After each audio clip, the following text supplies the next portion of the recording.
ಸ್ತೋತ್ರಕರ್ತನೆ ಸೋದರಪ್ಪ, ಸಾಕ್ಷಿ ಹೇಳಿದಂಥ ಪ್ರತಿಯೊಬ್ಬರು ಸಾಕ್ಷಿಯಲ್ಲಿ ನೆಲೆಗೊಳ್ಳುವಂತೆ, ವಾಕ್ಯಕ್ಕಾಗಿ ಬದುಕುವಂತೆ ಕೃಪೆ ಮಾಡಿಕೊಡು.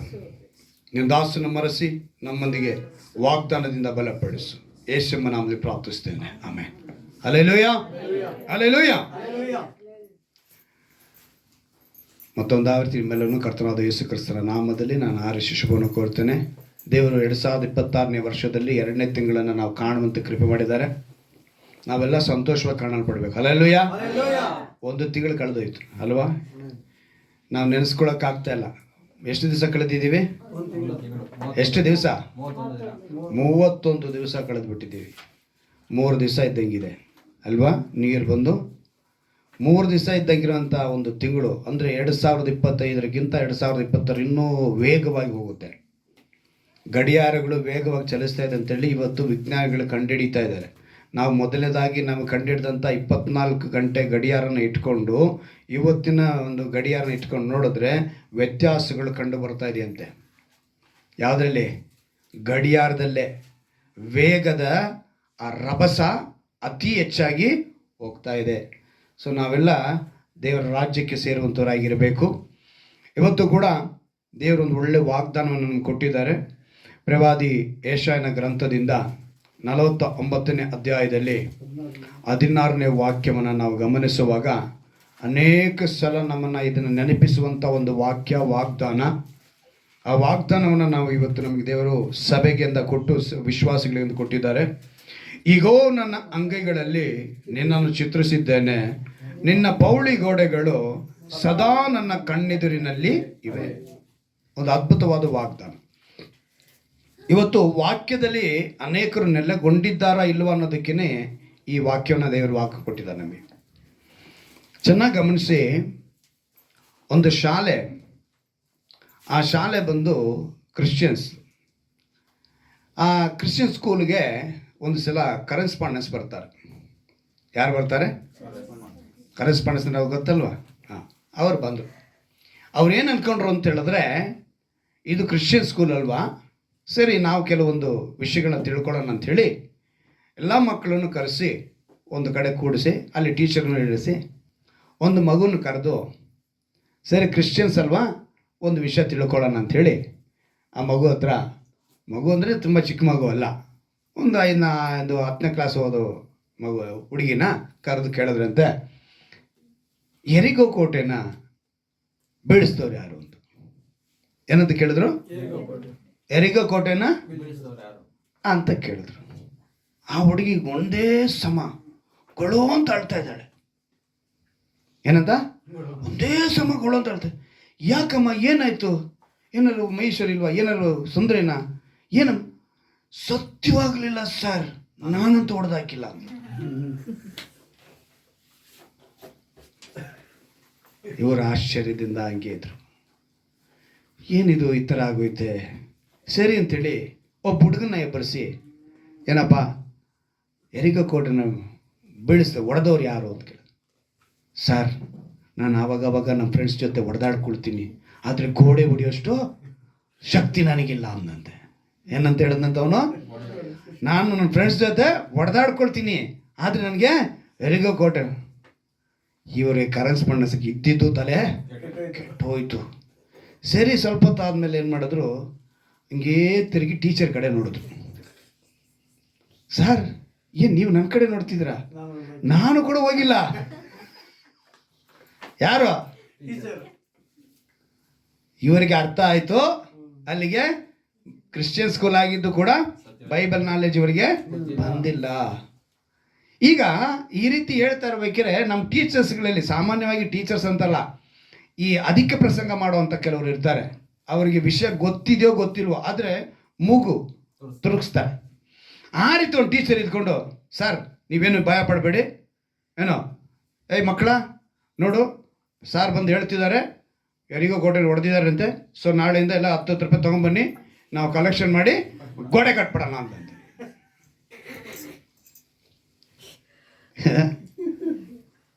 ಏನಂತೆ? 10 ರೂಪಾಯಿ ಕಲೆಕ್ಷನ್ ಮಾಡಿ ಗೋಡೆ ಕಟ್ಬಿಡು. ಅಂದರೆ ಸತ್ಯವೇದದ ಜ್ಞಾನ ಇವತ್ತು ಕ್ರೈಸ್ತರಿಗೆ ಇಲ್ಲ. ಹೆಸರು ಕ್ರೈಸ್ತರಾಗಿದ್ದಾರೆ. ಇಲ್ಲಿ ದೇವರು ಏನಂತ ಹೇಳ್ತಾರೆ, ನನ್ನ ಅಂಗೈಗಳನ್ನು ಚಿತ್ರಿಸಿದ್ದೇನೆ ಅಂತ ಹೇಳಿದ್ರೆ ಟ್ಯಾಟೂ ಹಾಕೊಂಡಿದ್ದಾರೆ ಅಂತ ಅರ್ಥನಾ? ಇವತ್ತು ಟ್ಯಾಟೂ ಬಂದು ಎಲ್ಲರೂ ಹಾಕೊತಾರೆ. ಟ್ಯಾಟೂ ಅನ್ನೋದು ಒಂದು ಏನಾಗಿದೆ, ಟ್ರೆಂಡ್ ಆಗೋಗಿದೆ ಅಲ್ವಾ? ಕ್ರಾಸ್ ಹಾಕ್ಕೊಳ್ಳೋದು, ಏನೇನೋ ಪಾರಿವಾಳ ಹಾಕ್ಕೊಳ್ಳೋದು, ಯೇಸುವಿನ ಚಿತ್ರನೇ ಬಿಡಿಸ್ಕೊಳ್ಳೋರು ಕೂಡ ಇವತ್ತು ಆಗೋಗಿದ್ದಾರೆ.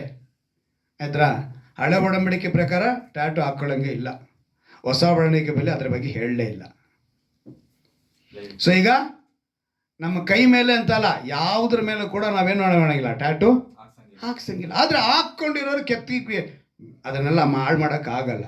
ಆದರೆ ಇವತ್ತು ನಮ್ಮ ಮೈಂಡ್ ಸೆಟ್ ಹೆಂಗಿದೆ ಅಂತ ಹೇಳಿದ್ರೆ, ದೇವರು ಹೇಳ್ತಾರೆ ಅಂಗೈಗಳನ್ನು ಚಿತ್ರಿಸಿದೆ ಅಂತ ಹೇಳಿದ್ರೆ ಈ ಅಂಗೈಯೊಳಗೆ ನಾವು ಇದೀವಿ ಅಂತ ಹೇಳ್ತಾ ಇದ್ದಾರೆ ಅವರು. ಅಂದರೆ ಅವರೊಳಗೆ ನಾವಿರ್ತೀವಿ ಅಂತ ಅರ್ಥ. ಹಲ್ಲೆಲೂಯ. ನಿನ್ನ ಪೌಳಿಗೋಡೆಗಳು ಸದಾ ನನ್ನ ಕಣ್ಣೆದುರಿನಲ್ಲಿವೆ. ಸತ್ಯವೇದದಲ್ಲಿ ಸುಮಾರು 8,000 ವಾಗ್ದಾನಗಳು ಬರೆಯಲ್ಪಟ್ಟಿವೆ. ಎಷ್ಟು ವಾಗ್ದಾನಗಳು? ಹಲ್ಲೆಲೂಯ. 31,900 ಚಿಲ್ಲರೆ ವಾಕ್ಯಗಳಿದೆ ಇದರಲ್ಲಿ. ಎಷ್ಟಿದೆ? 31,000. ಆಯ್ತಾ? ಅದರಲ್ಲಿ 8,000 ವಾಗ್ದಾನಗಳೇ ಇದೆ. ಈಗ ನಮಗೆಲ್ಲ ಸಾಮಾನ್ಯವಾಗಿ ಈಗ ಕೋವಿಡ್ ಬಂದಾಗಲೂ ಕೂಡ ನಮಗೊಂದು ವಿಷಯ ಹೇಳಿದ್ರು, ಏನಂತ?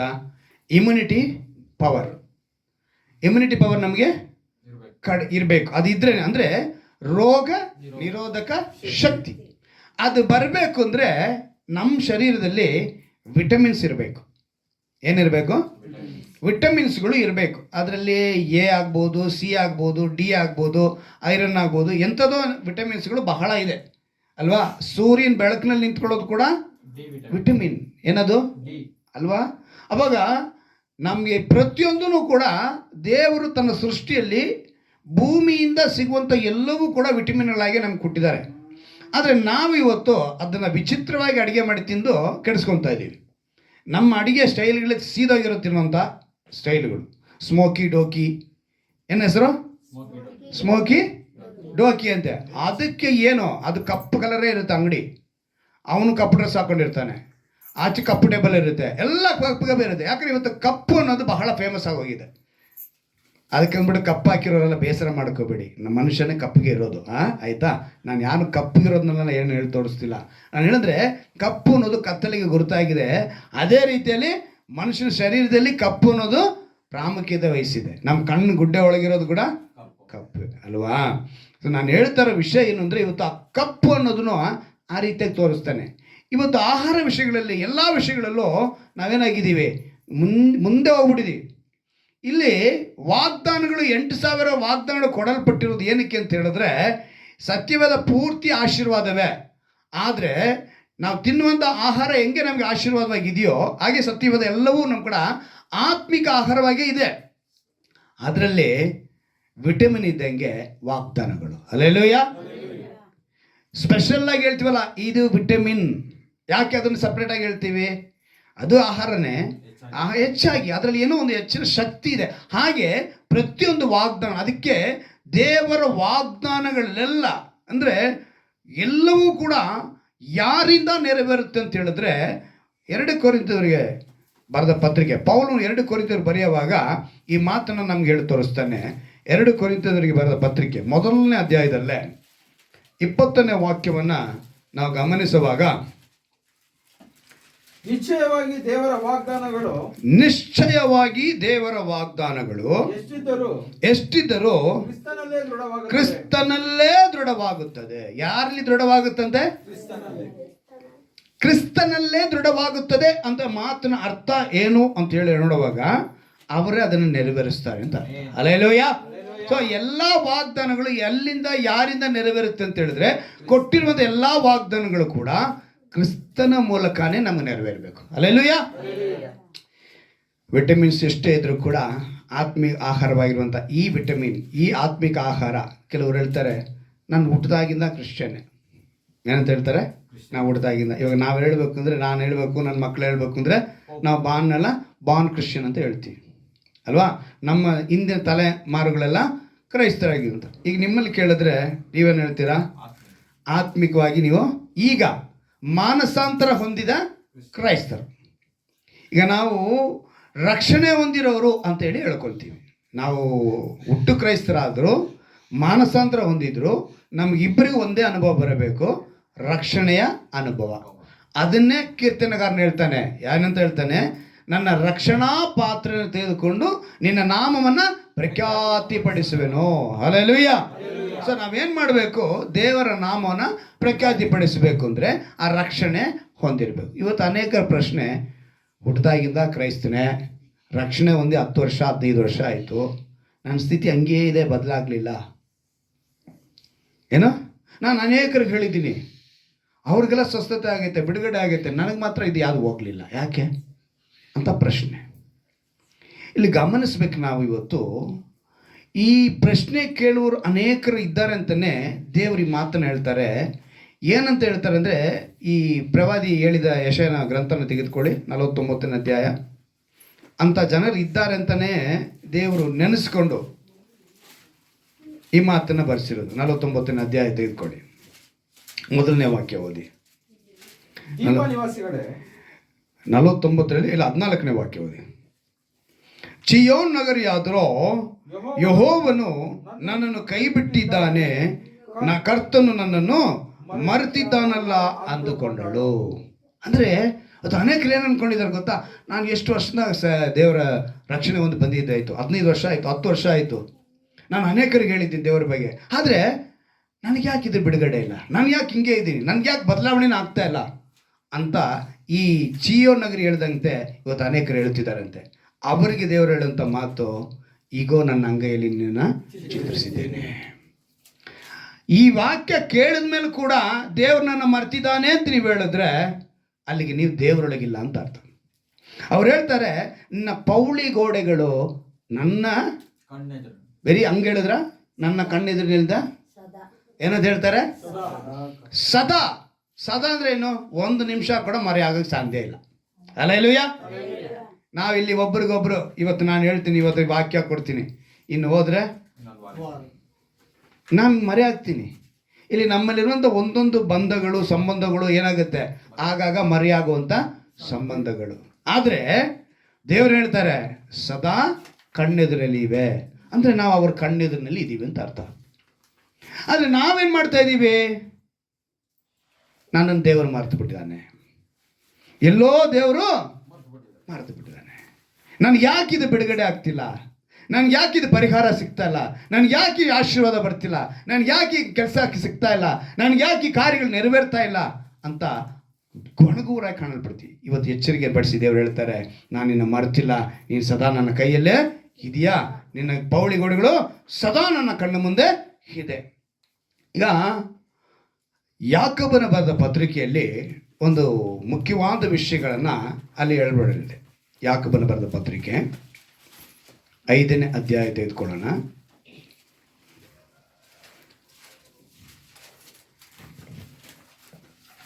ಏನಕ್ಕೆ ನಾವು ಕಣ್ಣೆದುರಿನಲ್ಲಿ ಇದ್ದೇವೆ ಅಂತ ಹೇಳೋದಕ್ಕೆ ಕಾರಣ, ನಾವು ಮರ್ತಿದ್ದೇವೆ ಅಂತ ಹೇಳಿದ್ರು. ಏನಂತೆ? ನಾವು ಮರ್ತಿದ್ದೇವೆ ಅಂತ ದೇವ್ರನ್ನ ಹೇಳಿದ್ದಕ್ಕೆ ದೇವ್ರು ಹೇಳ್ತಿದ್ದಾರೆ, ನಾನು ನಿನ್ನ ಮರ್ತಿಲ್ಲ, ಎತ್ತ ತಾಯಿ ತನ್ನ ಮಲೆಕೂಸನ್ನು ಮರೆತಾಳು, ನಾನಾದರೂ ನಿನ್ನ ಮರೆಯೇ ಅಂತ ಹೇಳಿ ನಿನ್ನ ನಾನು ಅಂಗೈಯಲ್ಲಿ ಚಿತ್ರಿಸಿದ್ದೇನೆ ಅಂತ ಹೇಳಿ ದೇವರು ಹೇಳ್ತಿದ್ದಾರೆ. ಸದಾ ನನ್ನ ಕಣ್ಣೆದುರಿನಲ್ಲಿವೆ. ಯಾವುದು? ನಮ್ಮ ಪೌಳಿ ಗೋಡೆಗಳು.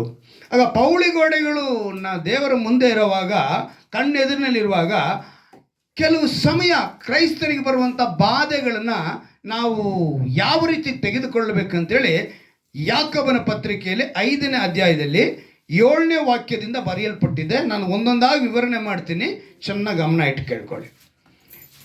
7ನೇ ವಾಕ್ಯದ ಮೇಲ್ಗಡೆನೆ ಬರೆದಿದ್ದಾರೆ ದೇವರು, ಹಿಂಸೆ ಪಡುವ ಕ್ರೈಸ್ತರಿಗೆ ಪ್ರೋತ್ಸಾಹವು. ಏನಂತೆ? ಹಿಂಸೆ ಪಡುವ ಕ್ರೈಸ್ತರಿಗೆ, ಹೊಸಬರಿಗಲ್ಲ. ನಾವೆಲ್ಲ ಯಾರಾಗಿದ್ದೀವಿ? 10 ವರ್ಷ, 15 ವರ್ಷ, 2 ವರ್ಷ, 1 ವರ್ಷ, ನಾನು ರಕ್ಷಣೆ ಒಂದು ಇಷ್ಟು ವರ್ಷ ಆಯಿತು, ನನಗೆ ಬದಲಾವಣೆ ಆಗಲಿಲ್ಲ, ನನ್ನನ್ನು ದೇವರು ಮರೆತಿದ್ದಾನೆ ಅಂತ ಹೇಳುವಂಥ ಕ್ರೈಸ್ತರಿಗೆ ದೇವರು ಹೇಳುವಂಥ ಮಾತಿದು.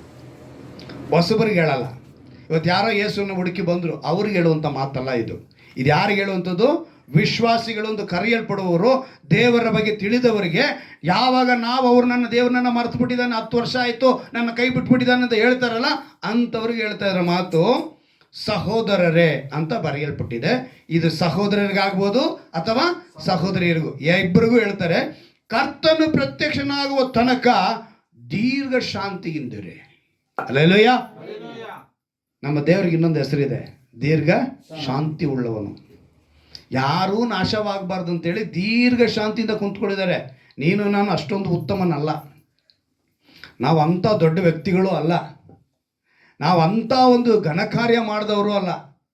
ನಮ್ಮನ್ನು ದೇವರು ಇಲ್ಲಿ ಉಳಿಸಿದ್ದಾರೆ ಅಂತ ಹೇಳಿದ್ರೆ, ನಮ್ಮನ್ನು ಅವ್ರು ಉಳಿಸಿರೋದಕ್ಕೆ, ರಕ್ಷಣಾ ಮಾರ್ಗ ತಂದಿರೋದಕ್ಕೆ ಕಾರಣ ಏನು ಅಂತ ಹೇಳಿದ್ರೆ, ಆತನು ನಮ್ಮನ್ನು ಮೊದಲನೇದಾಗಿ ಪ್ರೀತಿಸಿದ್ದಾನೆ.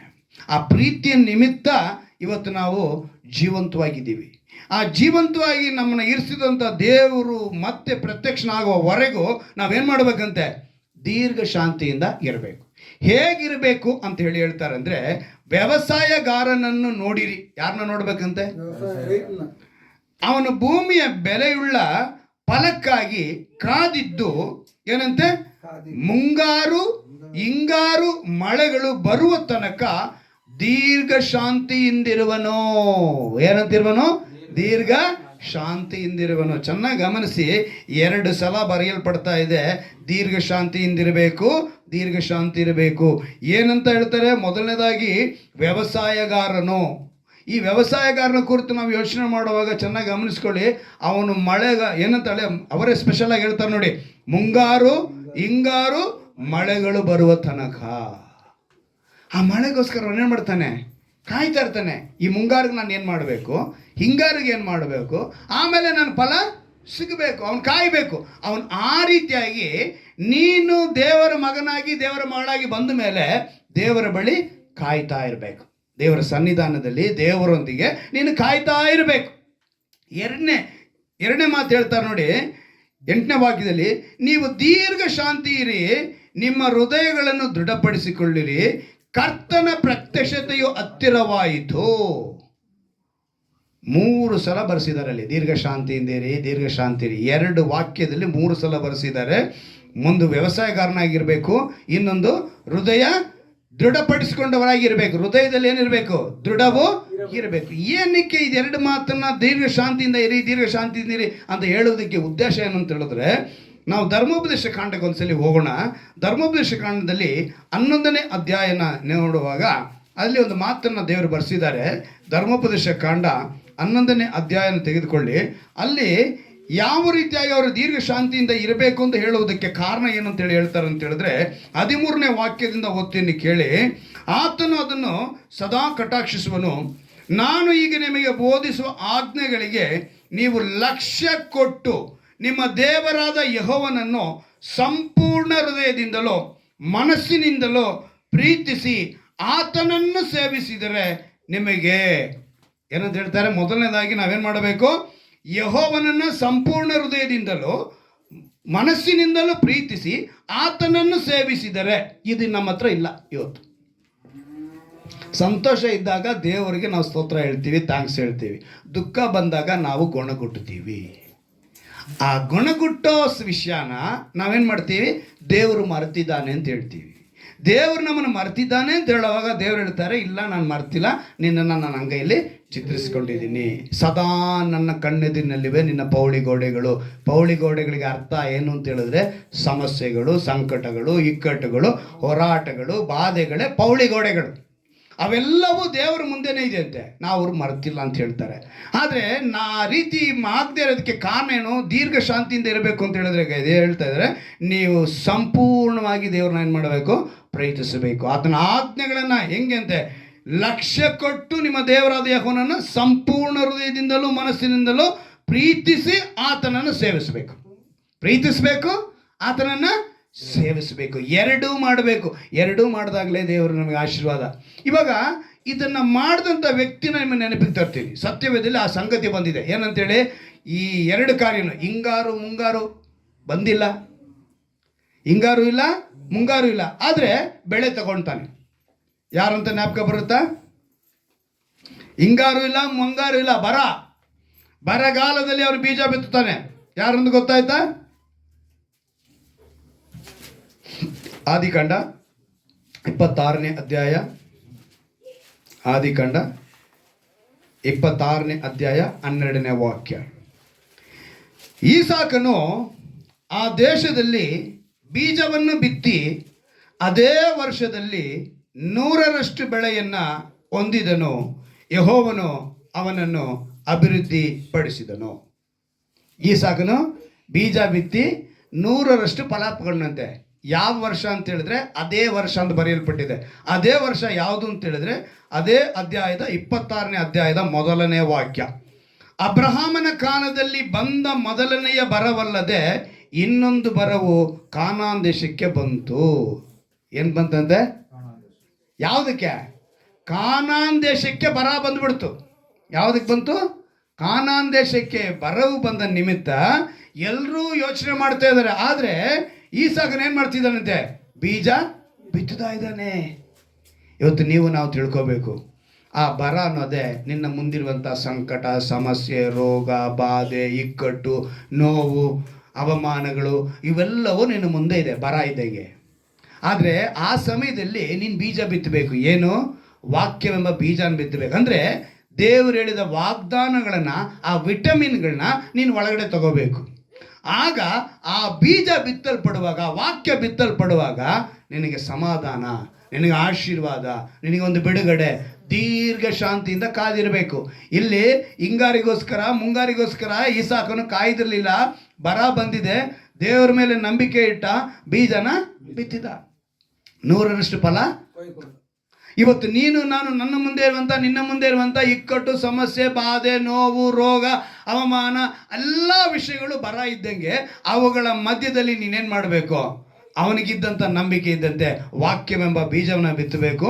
ಆ ಬೀಜನ ಬಿತ್ಕೊಂಡಾಗ 100ರಷ್ಟು ಸಮಾಧಾನ ನಿನ್ನನ್ನು, ನಿನ್ನ ಕುಟುಂಬನ ಆಳ್ವಿಕೆ ಮಾಡುತ್ತೆ. ಆದರೆ ನಾವೇನು ಮಾಡ್ತೀವಿ?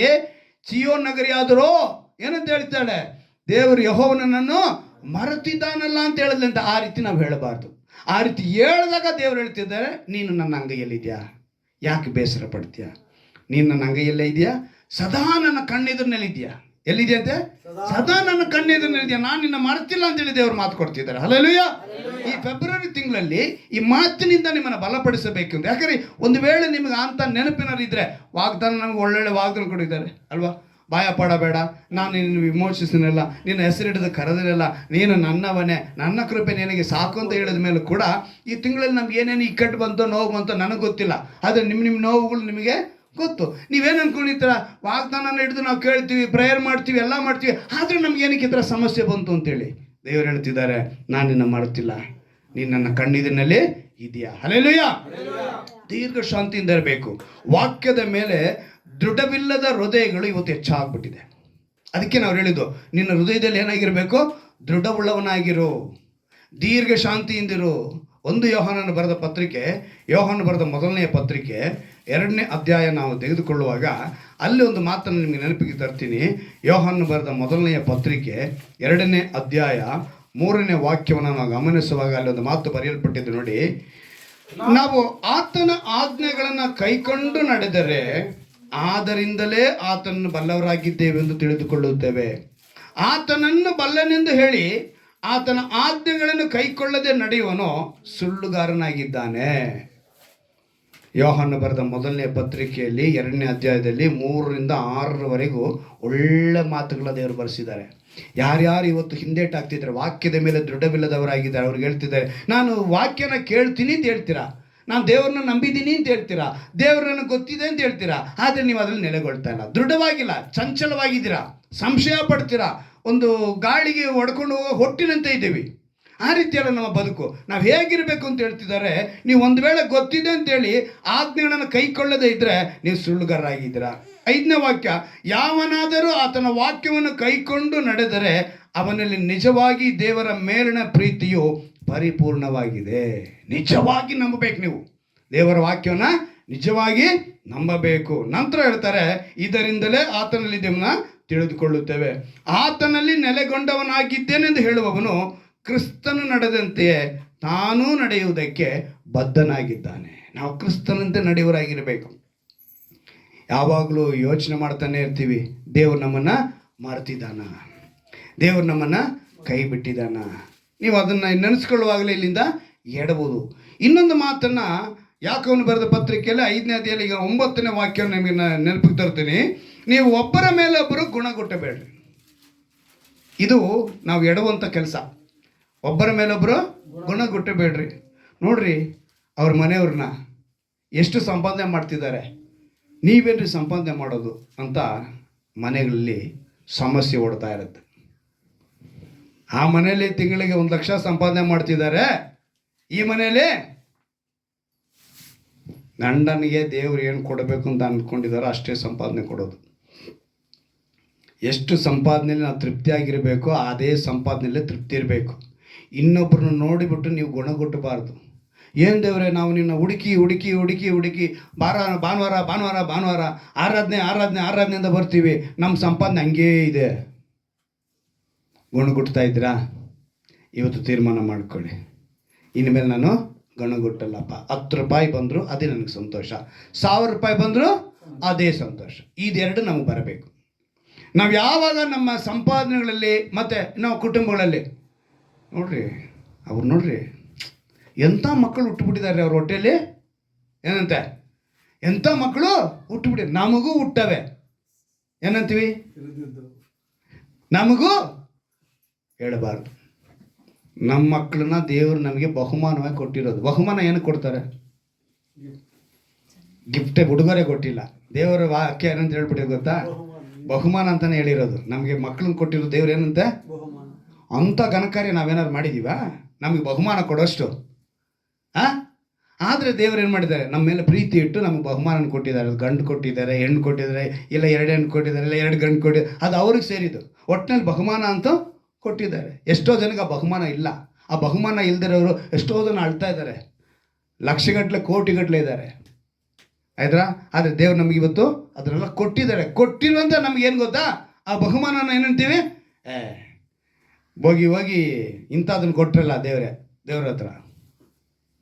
ಗುಣಗುಟ್ಟಬೇಡಿ. ಮಕ್ಕಳು ಯಾವಾಗ ಯಾವ ಸ್ಥಾನದಲ್ಲಿ ಯಾವ ಸ್ಥಳಕ್ಕೆ ಬಂದು ಏನು ಬದಲಾಗಬೇಕೋ ಅವ್ರು ಬದಲಾಗ್ತಾರೆ. ವಿದ್ಯೆನಲ್ಲಿ ಕಡಿಮೆ ಇರ್ಬೋದು. ನಮ್ಮ ಮಕ್ಕಳು ಯಾವ್ಯಾವ ವಿಷಯದಲ್ಲಿ ಯಾರ್ಯಾರು ಹೇಗಿರ್ತಾರೋ ಯೋಚನೆ ಮಾಡಬೇಡಿ. ಇವತ್ತು ನಿಮ್ಮನ್ನು ನೋಡಿನೇ ದೇವರು ಹೇಳ್ತಿರೋದು, ಗುಣಗುಟ್ಟಬೇಡಿ. ಅವರ ಕುರಿತು ದೇವರ ಚಿತ್ತ ಏನಿದೆ, ನಾನು ನನ್ನ ಮಕ್ಕಳ ಕುರಿತು ಅದನ್ನು ಹೇಳೋದು. ನನ್ನ ಮಕ್ಕಳ ವಿಷಯದಲ್ಲಿ ನೀನು ಕೊಟ್ಟಿರೋ ಮಕ್ಕಳು ಅವ್ರಿಗೆ ಯಾವ ಸಮಯದಲ್ಲಿ ಏನು ಮಾಡಬೇಕಂತ ತೀರ್ಮಾನ ಮಾಡಿದ್ದೆ ನೀನು ಮಾಡೋದನ್ನು. ನಾನು ದುಡುಕಿ ಏನಾರು ಮಾಡಿ ನಾಳೆ ಅವರು ವ್ಯಥೆ ಪಡೋದಕ್ಕೆ ನಾನು ಕಾರಣನಾಗಬಾರ್ದು. ಅದು ಎಲ್ಲ ವಿಷಯದಲ್ಲೂ ನೀನೇ ಅವರಿಗೆ ಮುಂದೆ. ನೀನು ಅವ್ರು ಕೊಟ್ಟಿರೋದು ನನಗೆ. ನಾನು ಅವ್ರನ್ನ ನನ್ನ ಕಷ್ಟದಿಂದ, ನನ್ನ ಪ್ರಯಾಸದಿಂದ, ನನ್ನ ಬಲದಿಂದ ಅವ್ರನ್ನ ಹುಟ್ಟಿಸ್ಕೊಂಡಿಲ್ಲ ದೇವರೇ. ನಾನು ಹೇಳ್ತೀನಿ ಹೇಳೋದು ದೇವ್ರ ಹತ್ರ. ನಮ್ಮ ಮಕ್ಕಳು ನಮಗೆ ದೇವ್ರು ಕೊಟ್ಟಿರೋ ಬಹುಮಾನ. ನೀವು ಅದೇ ರೀತಿಯಾಗಿ ನಿಮ್ಮ ಮಕ್ಕಳನ್ನ, ನೀವು ನೆಕ್ಸ್ಟ್ ಜನ್ರೇಷನ್ಗೆ, ನಿಮ್ಮ ಹೆತ್ತವರು, ನಿಮ್ಮ ಒಡ ಹುಟ್ಟಿದವರು ಎಲ್ಲರೂ ಕೂಡ ಯಾರು ಕೂಡ ಏನು ಮಾಡಬಾರ್ದು, ಗುಣಗುಟ್ಟ ಬಾರಬಾರದು. ನಮ್ಮ ಬದುಕನ್ನು ಇನ್ನೊಬ್ಬರಿಗೆ ಹೋಲಿಕೆ ಅಂತೂ ಮಾಡಿಕೊಳ್ಳಲೇಬಾರ್ದು. ನೋಡ್ಕೊಳ್ಳಿ, ಯಾರ ಕುಟುಂಬಕ್ಕೂ ಯಾರ ವ್ಯಕ್ತಿಗೂ ಯಾರಿಗೂ ನಾವನ್ನೇನು ಮಾಡಬಾರ್ದು, ಹೋಲಿಕೆ ಮಾಡಿಕೊಳ್ಳಬಾರದು. ಅವರು ಹಾಗೆ, ಇವರು ಹೀಗೆ, ಇವರು ನಾನಾದರೂ ಹಾಗೆ, ಬೇಡವೇ ಬೇಡ. 10ನೇ ವಾಕ್ಯದಲ್ಲಿ ಇನ್ನೊಂದು ಮಾತನ್ನು ದೇವರು ಹೇಳ್ತಾರೆ ನೋಡಿ, ಯಾಕೋಬನಲ್ಲಿ, ನ್ಯಾಯಾಧಿಪತಿಯ ಬಾಗಿಲಿನಿಂದ ಹತ್ತಿರದಲ್ಲೇ ನಿಂತಿದ್ದಾನೆ, ಬಾಧೆಯನ್ನು ತಾಳ್ಮೆಯಿಂದ ಸಹಿಸಿಕೊಳ್ಳುವ ವಿಷಯದಲ್ಲಿ ಕರ್ತನ ಹೆಸರಿನಿಂದ ಮಾತಾಡಿದ ಪ್ರವಾದಿಗಳನ್ನೇ ಮಾದರಿ ಮಾಡಿಕೊಳ್ಳಿರಿ. ಇದು ಬಹಳ ಅಮೂಲ್ಯವಾದ ಒಂದು ವಿಷಯ. ಯಾರನ್ನ ಮಾದರಿ ಮಾಡಿಕೊಳ್ಬೇಕಂತೆ? ಪ್ರವಾದಿಗಳನ್ನೇ ಮಾದರಿ ಮಾಡಿಕೊಳ್ಳಿರಿ. ಒಂದಿಬ್ಬರು ಪ್ರವಾದಿನ ಹೇಳ್ತೀನಿ, ನೀ ಆ ಪ್ರವಾದಿಗೆ ನಡೆದಂಥ ಘಟನೆ ತಿಳ್ಕೊಂಡ್ರೆ ನಮಗೆಲ್ಲ ಅದರಲ್ಲಿ ಸಾಸಿವೆ ಅಷ್ಟು ಕೂಡ ಬಂದಿಲ್ಲ. ಅವ್ರನ್ನ ನಾವು ಮಾದರಿಯಾಗಿ ತಗೊಳ್ಕೊಳ್ಬೇಕು. ಅಂಥವ್ರು ಏನು ಮಾಡಿದ್ರು, ದೇವರಿಗೋಸ್ಕರ, ದೇವರ ರಾಜ್ಯದಕ್ಕೋಸ್ಕರ, ದೇವರ ಕೆಲಸಕ್ಕೋಸ್ಕರ ಅವರು ಮುಡುಪಾಗಿ ತಮ್ಮನ್ನು ಅರ್ಪಿಸೋದಕ್ಕೋಸ್ಕರ ದೇವರು ಅವ್ರನ್ನ ಅನೇಕ ವಿಷಯಗಳಲ್ಲಿ ಪ್ರವಾದಿಗಳನ್ನಾಗಿ ಉಪಯೋಗಿಸ್ಕೊಂಡ್ರು. ಇವತ್ತು ನೀವೇನು ಮಾಡ್ತೀವಿ, ಕ್ರೈಸ್ತರಾಗಿ, ವಿಶ್ವಾಸಿಗಳಾಗಿ ದೇವರಿಗೆ ಗುಣಗುಟ್ಟೋದು, ಅದರಿಂದ ದೇವ್ರನ್ನ ಮರ್ತಿದ್ದಾನೆ ಅಂತ ಹೇಳೋದು, ಇದನ್ನು ತಿಳಿಯಪಡಿಸಿ, ಇವತ್ತು ಎಚ್ಚರಿಕೆ ಪಡಿಸಿ, ನಾನು ನಿಮ್ಮನ್ನು ಮರ್ತಿಲ್ಲ ಅಂತ ಹೇಳಿ ತಿಳಿಸೋದಕ್ಕೆ ಈ ವಾಕ್ಯಗಳನ್ನ ನಿಮ್ಗೆ ಕೊಡ್ತಾ ಇರೋದು. ಪ್ರವಾದಿ ಹೋಶೇಯನ ಗ್ರಂಥ 952ನೇ ಪುಟ. ಸತ್ಯವೇದದಲ್ಲಿ ಯಾರ್ಯಾರು ಎಲ್ಲೆಲ್ಲಿ ಇರ್ತಾರೆ, ಹಳೆ ಒಡಂಬಡಿಕೆ ಯಾವುದು, ಹೊಸ ಒಡಂಬಡಿಕೆ ಯಾವುದು ಎಲ್ಲ ತಿಳ್ಕೊಂಡಿರಬೇಕು. 952 ಪುಟ ಸಿಗ್ತಾ?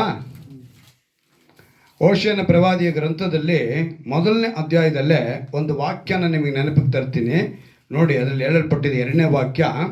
ಪ್ರವಾದಿ ಓಶಿಯನಿಗೆ ದೇವರು ಹೇಳ್ತಾರೆ, ಯೆಹೋವನು ಓಶಿಯನ ಸಂಗಡ ಮೊದಲು ಮಾತಾಡಿದಾಗ ಆತನು ಅವನಿಗೆ, ನೀನು ಹೋಗಿ ವ್ಯಭಿಚಾರಿಣಿಯನ್ನು ಮದುವೆ ಮಾಡಿಕೊಂಡು. ಯಾರನ್ನು ಮದುವೆ ಮಾಡ್ಕೋಬೇಕಂತೆ?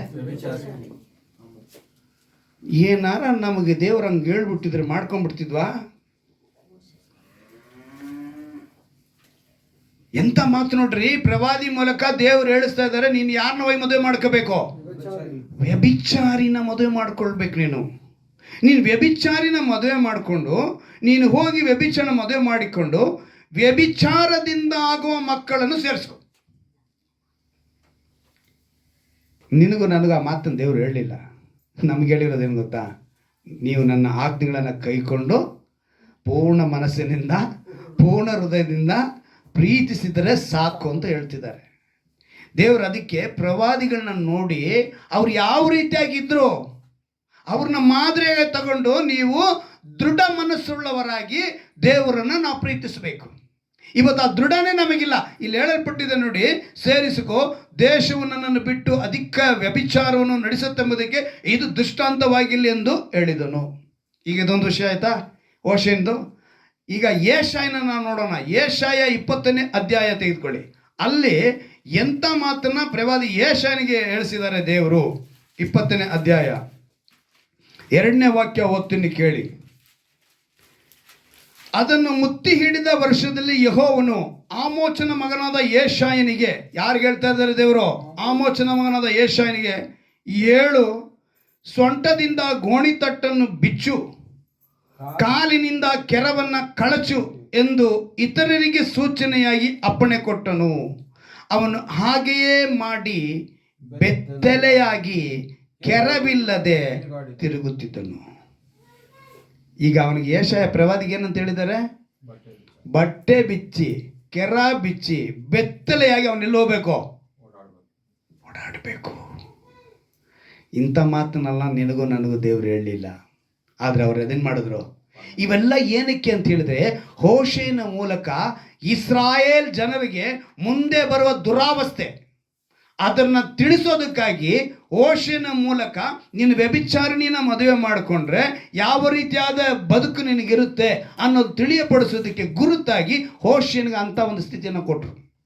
ಹಾಗೆ ಯೆಶಾಯನಿಗೆ ಏನಕ್ಕೆ ಈ ಸ್ಥಿತಿಯನ್ನು ಕೊಟ್ಟರು ಅಂದರೆ, ಐಗುಪ್ತವನ್ನ ಮತ್ತು ಕೂಶಿನ ಜನರನ್ನ ನಾಶಕ್ಕೆ ಗುರುತುಪಡಿಸ್ತೀನಿ ಅನ್ನೋದಕ್ಕೋಸ್ಕರ ಅವರು ಬೆತ್ತಲೆ ಆಗ್ತಾರೆ. ಯಾರು? ಐಗುಪ್ತರು ಬೆತ್ತಲೆ ಆಗ್ತಾರೆ. ಕೂಶಿನ ಜನಾಂಗವು ಬೆತ್ತಲೆ ಆಗುತ್ತೆ. ಅವರಿಗೆ ಬಟ್ಟೆ ಕೆರವಿಲ್ಲದಂತೆ ಅವರನ್ನು ನಾನು ಸೋಲಿಸುತ್ತೇನೆ, ಅವ್ರನ್ನ ನಾಶನ ಪಡಿಸುತ್ತೇನೆ ಎಂಬುದು ಗುರುತಾಗಿ ಪ್ರವಾದಿ ಯೆಶಾಯನಿಗೆ ಅದನ್ನು ಮಾಡಿ ತೋರಿಸಿದ್ರು. ಇವತ್ತು ಇಂಥ ಕಾರ್ಯ ನಮಗೆ ಮಾಡಿಲ್ಲ ದೇವರು. ಆದರೆ ನಾವು ತಿಳ್ಕೋಬೇಕು ಮಾದರಿ ಏನಕ್ಕೆ. ಯಾಕೋಬನ ಪತ್ರಿಕೆಯಲ್ಲಿ ಹೇಳಿದ್ದು, ಮತ್ತೆ ತೆಗೆದುಕೊಳ್ಳಿ ಅದನ್ನು. ಯಾಕೋಬನ ಪತ್ರಿಕೆಯಲ್ಲಿ ಆ ಮಾತನ್ನು ದೇವರು ಏನಕ್ಕೆ ಹೇಳಿಸಿದ್ದು ಅಂತ ಹೇಳಿದರೆ, ನೀವು ಕರ್ತನ ಹೆಸರಿನಿಂದ ಮಾತಾಡಿದ ಪ್ರವಾದಿಗಳನ್ನೇ ಮಾದರಿ ಮಾಡಿಕೊಳ್ಳಿರಿ, ತಾಳಿಕೊಂಡಿರುವವರನ್ನು ಧನ್ಯರೆಂದು ಹೇಳುತ್ತೇನಲ್ವೇ. ನೀವು ಯೋಬನಲ್ಲಿದ್ದ ತಾಳ್ಮೆಯು, ಅದಕ್ಕೆ ನಾನು ಇವತ್ತು ಪರಿಶುದ್ಧ ಪ್ರಾರ್ಥನೆಯ ಮಾತನ್ನು ಹೇಳಿದ್ದು, ಯೋಬನಲ್ಲಿದ್ದಂಥ ತಾಳ್ಮೆ. ಕೊನೆಯ ಅಧ್ಯಾಯದಲ್ಲಿ ನೋಡ್ತೀವಿ ಯೋಬನಿಗೆ ಎಷ್ಟಂತ ಆಶೀರ್ವಾದ? 2ರಷ್ಟು ಆಶೀರ್ವಾದ. ಅವನು ಎಷ್ಟು ತಾಳ್ಮೆಯಿಂದ ಇದ್ದನೋ ಅವನಿಗೇನಂತ ಆಗೋಯ್ತು? ಈ 11ನೇ ವಾಕ್ಯದ ಪ್ರಕಾರ ಯೋಬನಲ್ಲಿದ್ದ ತಾಳ್ಮೆಯ ವಿಷಯವಾಗಿ ಕೇಳಿ ಕರ್ತನು ಅವನಿಗೆ ಅಂತ್ಯದಲ್ಲಿ ಮಾಡಿದ್ದನ್ನು ನೋಡಿ ಕರ್ತನು ಕರುಣಾಸಾಗರನು ದಯಾಳುವು ಆಗಿದ್ದಾನೆಂದು ತಿಳಿದಿದ್ದೀರಷ್ಟೇ. ಹಲ್ಲೆಲೂಯಾ. ಯೋಬನಿಗೆ ಎಷ್ಟು ಕೊಟ್ಟರವರು? 2ರಷ್ಟಾದ ಆಶೀರ್ವಾದ. ಇವತ್ತು ನೀನು ನಾನು ತಿಳ್ಕೊಬೇಕಾಗಿರೋದು ಇದನ್ನೇ. ದೇವರು ತನ್ನ ಅಂಗೈಯಲ್ಲಿ ನಮ್ಮನ್ನು ಚಿತ್ರಿಸಿದ್ದಾನೆ. ನಾವು ಚೀಯೋನ್ ನಗರಿ ಅಂತ ನಾವು ಗುಣಗುಟ್ಟಬಾರದು, ಮರೆತಿದ್ದಾನೆ ಅಂತ ಹೇಳಬಾರ್ದು. ನಾವು ಹೃದಯದಲ್ಲಿ ದೃಢವಾಗಿದ್ದು ಆತನನ್ನು ನಾವು ಸಂಪೂರ್ಣ ಮನಸ್ಸಿಂದ ಪ್ರೀತಿ ಮಾಡಿದರೆ ಯಾವಾಗಲೂ ನಾವು ಆತನ ಕಣ್ಣೆದುರಿನಲ್ಲಿ ಇರ್ತೀವಿ. ಇವತ್ತು ಧರ್ಮೋಪದೇಶ ಕಾಂಡದಲ್ಲಿ ನಾವು ನೋಡಿದ ಪ್ರಕಾರ ನಾವೇನು ಮಾಡಬಾರ್ದು? ಸಂಪೂರ್ಣ ಮನಸ್ಸಿಂದ ದೇವರನ್ನ ಪ್ರೀತಿಸಬೇಕು, ದೇವರ ಆಜ್ಞೆಗಳನ್ನು ಕೈಕೊಂಡು ನಡಿಬೇಕು. ಒಂದು ವೇಳೆ ನಾವು ತಿರುಗಿದರೆ ಹೋಶೇಯನಿಗಿದ್ದಂಥ ಒಂದು ಗತಿ. ಅವನಿಗೇನು ಮಾಡಿದ್ರು? ಇಸ್ರಾಯೇಲಿಗೆ ಮುಂದೆ ಬರುವಂಥ ದುಸ್ಥಿತಿಯನ್ನು ಅವನಿಗೆ ತಿಳಿಸಿದ್ರು. ಹಾಗೆ ಯೆಶಾಯನ ಮೂಲಕ ಐಗುಪ್ತರಿಗೆ ಬರುವಂಥ ದುಸ್ಥಿತಿಯನ್ನು ತಿಳಿಸಿದ್ರು. ಇವತ್ತು ನಾವು ತಿಳ್ಕೊಳ್ಬೇಕು. ನಾವು ಯಾವ ರೀತಿಯಾಗಿ ಇಂಥ ಬಾಧೆಗಳು, ಅಂದರೆ ದೇವರಿಗೆ ಪಡುವ ಬಾಧೆಗಳು ನಮಗೆ ಬರಲಿಲ್ಲ ಬಂದಿಲ್ಲ ಅಂತೇಳಿ ನಾವು ಯೋಚನೆ ಮಾಡಬಾರ್ದು. ಅವ್ರಿಗೆಲ್ಲ ಬಂತಲ್ಲ ಅಂಥ ಬಾಧೆ ಬಂತ, ನಮಗೆ ಬಂದಿರೋಂಥ ಬಾಧೆಗಳೇ ಬೇರೆ, ಲೋಕ ಪ್ರಕಾರವಾಗಿ ಬಂದಿದೆ. ಇವತ್ತು ನಾವು ಕೇಳೋಣ, ದೇವರೇ ಯೋಬನಿಲ್ಲದಂಥ ಆ 2 ವರ್ಷದ ಆಶೀರ್ವಾದ ನಮಗೂ ಕೊಡು. ನಿನ್ನ ವಾಕ್ಯಗಳನ್ನು ನಾವು ಖಂಡಿತವಾಗಲೂ ಹೇಗೆ ಪ್ರೀತಿ ಮಾಡ್ತೀವಿ ಅಂದರೆ ಸಂಪೂರ್ಣ ಮನಸ್ಸಿನಿಂದ ಸಂಪೂರ್ಣವಾದ ಹೃದಯದಿಂದ ಪ್ರೀತಿಸಿ ಅಂತೇಳಿ ಮೊಣಕಾಲಾಕಿ ನಮ್ಮನ್ನು ಒಪ್ಪಿಸಿಕೊಡೋಣವ. ಒಂದು ಅದ್ಭುತವಾದ ಮಾತನ್ನು ದೇವರು ನಮಗೆ ತಿಳಿಯಪಡಿಸಿದ್ದಾರೆ. ಈಗೋ ನನ್ನ ಅಂಗೈಗಳನ್ನು ಚಿತ್ರಿಸಿದ್ದೇನೆ, ನಿನ್ನ ಪೌಳಿ ಗೋಡೆಗಳು ಸದಾ ನನ್ನ ಕಣ್ಣೆದುರಿನಲ್ಲಿದ್ದಾವೆ. ಸತ್ಯವೇದದಲ್ಲಿ ಸುಮಾರು 8,000 ವಾಗ್ದಾನಗಳು, ಆತ್ಮಿಕ ಆಹಾರವಾಗಿರುವಂಥ ಈ ಸತ್ಯವೇದದಲ್ಲಿ ನಮಗೆ ಪೌಷ್ಟಿಕ ಅಂಶಗಳಾಗಿರುವಂಥ ವಾಗ್ದಾನಗಳನ್ನು ಕೊಟ್ಟಿದ್ದಾರೆ, ವಿಟಮಿನ್ ಇದ್ದಂಗೆ ಕೊಟ್ಟಿದ್ದಾರೆ. ಅದನ್ನು ಕೇಳಿದಂಥ ನಾವುಗಳೆಲ್ಲ ಈ ಮಾತನ್ನು ತಿಳಿದುಕೊಂಡವರಾಗಿ, ಈ ವಾಕ್ಯಕ್ಕೆ ಒಪ್ಪಿಸಿಕೊಟ್ಟವರಾಗಿ ನಾವು ಬದುಕಬೇಕು. ಬರ ಎಂಬ ಕಾಲ ಕಾನಾನ್ನಲ್ಲಿತ್ತು, ಆದರೆ ಅಂಥ ಸಮಯದಲ್ಲಿ ಕೂಡ ಈಸಾಕನ ಬೀಜ ಬಿತ್ತಿ 100ರಷ್ಟು ಫಲವನ್ನು ಕಂಡುಕೊಂಡನು. ಇವತ್ತು ನಿನ್ನ ಮುಂದೆ ಇರುವಂಥ ಬರ, ಸಂಕಟ, ಸಮಸ್ಯೆ, ನೋವು, ಬಾಧೆ, ಇಕ್ಕಟ್ಟು, ರೋಗ, ಅವಮಾನ ಎಂತಹುದೇ ಆಗಿದ್ದರೂ ಕೂಡ ನಂಬಿಕೆಯಿಂದ ವಾಕ್ಯವೆಂಬ ಬೀಜವನ್ನು ಬಿತ್ತು. ನಿನ್ನ ವಾಕ್ಯವೆಂಬ ಬೀಜವನ್ನು ಬಿತ್ತಿ ದೀರ್ಘ ಶಾಂತಿಯಿಂದ ಇರಬೇಕು. ನಮಗೆ ಮಾದರಿಯಾಗಿ ಪ್ರವಾದಿಗಳನ್ನು ದೇವರು ಕೊಟ್ಟಿದ್ದಾರೆ. ಕಾರಣ ಅವರಂಥ ಬಾಧೆಗಳನ್ನು ಪಟ್ಟು ಹೃದಯದಲ್ಲಿ ದೃಢವುಳ್ಳವರಾಗಿದ್ದರು. ಆ ಹೃದಯದಲ್ಲಿ ದೃಢವುಳ್ಳದ ಕಾರಣ, ಅವರ ತಾಳ್ಮೆ ಇದ್ದಂಥ ಕಾರಣ ಯೋಬನಿಗೆ ದಯಪಾಲಿಸಿದಂಥ ಆಶೀರ್ವಾದ ಇವತ್ತು ನಿನಗೂ ನನಗೂ ಸಿಗುತ್ತದೆ ಎಂಬುದನ್ನು ದೇವರು ತಿಳಿಯಪಡಿಸಿದ್ದಾರೆ. ಆ ಯೋಬನಲ್ಲಿದ್ದಂಥ ತಾಳ್ಮೆ ಯಾವ ರೀತಿಯಾಗಿ ಕೊನೆಯದಲ್ಲಿ ಅಂತ್ಯದಲ್ಲಿ ಅವನ ಆಶೀರ್ವಾದವು 2 ವರ್ಷ ಆಗಿತ್ತೋ, ಹಾಗೆ ನೀನು ಸಹ ತಾಳ್ಮೆಯಿಂದ ದೀರ್ಘ ಶಾಂತಿ ಇದ್ದರೆ, ವ್ಯವಸಾಯಗಾರನು ಯಾವ ರೀತಿಯಾಗಿ ಹಿಂಗಾರು ಮುಂಗಾರು ಮಳೆಗಾಗಿ ಕಾದಿರುತ್ತಾನೋ ಹಾಗೆ ನೀನು ಕೂಡ ನ್ಯಾಯಾಧಿಪತಿಯಾಗಿ ಬರುವ ದೇವರು ಆತನನ್ನು ಆಶೀರ್ವದಿಸ್ತಾನೆ, ನಿತ್ಯ ಜೀವಕ್ಕೆ ನನ್ನ ನಡೆಸುತ್ತಾನೆಂಬ ದೀರ್ಘ ಶಾಂತಿಯಿಂದ ಕಾಯ್ತಾ ಇರಬೇಕು. ತಾಳ್ಮೆಯುಳ್ಳವರಾಗಿರಬೇಕು. ತಾಳ್ಮೆಯುಳ್ಳವರನ್ನ ಧನ್ಯರೆಂದು ಹೇಳುತ್ತೇನೆಂದು ದೇವರ ವಾಕ್ಯ ತಿಳಿಸಲ್ಪಟ್ಟಿದೆ. ಯೋಬನಲ್ಲಿದ್ದಂಥ ತಾಳ್ಮೆಯು ನಮ್ಮಲ್ಲಿ ಬರಬೇಕು. ಯೆಸಯ್ಯ ಇವತ್ತು ಯಾರ್ಯಾರು ಈ ವಾಕ್ಯಕ್ಕೆ ವಾಗ್ದಾನಕ್ಕೆ ಒಪ್ಪಿಸಿಕೊಟ್ಟವರಾಗಿ ತಮ್ಮನ್ನು ತಾಳ್ಮೆಯಿಂದ ಇರುವುದಕ್ಕೆ, ದೀರ್ಘ ಶಾಂತಿಯಿಂದ ಇರುವುದಕ್ಕೆ ಒಪ್ಪಿಸಿಕೊಡುತ್ತಾರೋ ಅವರೆಲ್ಲರೂ ಕೂಡ ನಿನ್ನ ಅಂಗೈಯಲ್ಲಿ ಚಿತ್ರಿಸಿದ್ದಾರೆ ಎಂಬುದನ್ನು ಅವರು ತಿಳಿದುಕೊಳ್ಳುವಂತೆ ಕೃಪೆ ಮಾಡು. ಸದಾ ನಿನ್ನ ಕಣ್ಣೆದುರಿನಲ್ಲಿ ಇದ್ದೇವೆ ಎಂದು ನಾವು ವಾಕ್ಯದಿಂದ ತಿಳಿದುಕೊಂಡೇವಪ್ಪ. ನಿನ್ನ ಪೌಳಿ ಗೋಡೆಗಳು ಸದಾ ನನ್ನ ಕಣ್ಣೆದುರು ನಿಮ್ಮ ಮಾತಿನಂತೆ ನಿನ್ನ ಕಣ್ಣೆದುರಿನಲ್ಲಿ ಇರುವಂತೆ ನೀನು ಕೃಪೆ ಮಾಡಿರುವುದಕ್ಕಾಗಿ ಸ್ತೋತ್ರ ರಾಜ. ಯಾರ್ಯಾರು ವಾಕ್ಯಕ್ಕೆ ವಾಗ್ದಾನಕ್ಕೆ ಒಪ್ಪಿಸಿಕೊಟ್ಟಿದ್ದಾರೋ ಅವರೆಲ್ಲರಿಗೂ ಈ ವಾಗ್ದಾನದ ಆಶೀರ್ವಾದ ಯೇಸುವಿನ ನಾಮದಲ್ಲಿ ಹೊಂಟಾಗಿ ನಾನು ಪ್ರಾರ್ಥಿಸ್ತೇನೆ. ಬಲಪಡಿಸು ಕರ್ತನೆ. ಯಾವುದೇ ವಿಧವಾದ ರೋಗವಿದ್ದರೂ ಕೂಡ ಒಂದು ಬಿಡುಗಡೆ, ಯಾವುದೇ ವಿಧವಾದ ಸಮಾಧಾನ ಕೊರತೆ ಇದ್ದರೂ ಕೂಡ ಇವತ್ತೊಂದು ಬಿಡುಗಡೆ. ನಾನು ಇಷ್ಟು ವರ್ಷಗಳಿಂದ ಕ್ರೈಸ್ತನಾಗಿದ್ದೇನೆ, ಇಷ್ಟು ವರ್ಷಗಳಿಂದ ನಾನು ವಿಶ್ವಾಸಿಯಾಗಿದ್ದೇನೆ, ನನಗೆ ಯಾಕೆ ಇದು ಎಂದು ಒಣಗುಟ್ಟಬೇಡ. ದೇವರು ಹೇಳ್ತಿದ್ದಾರೆ, ಸದಾ ನನ್ನ ಕಣ್ಣೆದುರಿನಲ್ಲಿದ್ಯಾ, ನಿನ್ನನ್ನು ನನ್ನ ಅಂಗೈಯಲ್ಲಿ ಚಿತ್ರಿಸಿ ಮಾತು ಕೊಟ್ಟಿದ್ದಾರೆ. ವಾಗ್ದಾನ ಹಿಡಿದು ಪ್ರಾರ್ಥಿಸು, ನಂಬಿಕೆಯಿಂದ ಪ್ರಾರ್ಥಿಸು, ವಾಕ್ಯದಲ್ಲಿ ನೆಲೆಗೊಂಡವರಾಗಿರ್ರಿ. ನೀವು ವಾಕ್ಯದಲ್ಲಿ ನೆಲೆಗೊಳ್ಳಲಿಲ್ಲ, ಆತನ ಆಜ್ಞೆಗಳನ್ನು ಕೈಕೊಂಡು ನಡೆಯಲಿಲ್ಲ ಅಂದ್ರೆ ನೀವು ಸುಳ್ಳುಗಾರರಾಗ್ತೀರಿ. ನಾವು ಸುಳ್ಳುಗಾರರಾಗದೆ ಆತನ ಆಜ್ಞೆಗಳೆಲ್ಲ ಕೈಕೊಂಡು ಸಂಪೂರ್ಣ ಮನಸ್ಸಿನಿಂದ ಸಂಪೂರ್ಣ ಹೃದಯದಿಂದ ದೇವರನ್ನು ನಾವು ಪ್ರೀತಿಸೋಣ, ಆತನನ್ನು ಸೇವಿಸುವರಾಗಿ ಕಾಣೋಣ. ಇವರೇ ಒಪ್ಪಿಸಿಕೊಂಡ ಪ್ರತಿಯೊಬ್ಬರನ್ನು ಆಶೀರ್ವದಿಸು, ಬಲಪಡಿಸು. ಯೋಬನಿಗೆ ದಯಪಾಲಿಸಿದ 2 ವರ್ಷದ ಆಶೀರ್ವಾದ ಇವರಿಗೂ ದಯಪಾಲಿಸು. ಈ ತಿಂಗಳ ಪೂರ್ತಿಯಾಗಿ ಯಾರು ಹುಟ್ಟಿದ ದಿವಸಗಳನ್ನು ಆಚರಿಸ್ತಾರೋ, ಮದುವೆ ದಿವಸಗಳನ್ನು ಆಚರಿಸ್ತಾರೋ ಅವರೆಲ್ಲರನ್ನು ಕೂಡ ಈ ವಾಗ್ದಾನದಿಂದ ಆಶೀರ್ವದಿಸಬೇಕನ್ನ ಪ್ರಾರ್ಥಿಸ್ತೇನೆ ರಾಜ. ವಾಕ್ಯಕ್ಕೆ ಒಪ್ಪಿಸಿಕೊಟ್ಟವರಾಗಿ ಬದುಕುವಂತೆ ಕೃಪೆ ಮಾಡಿಕೊಳ್ಳು.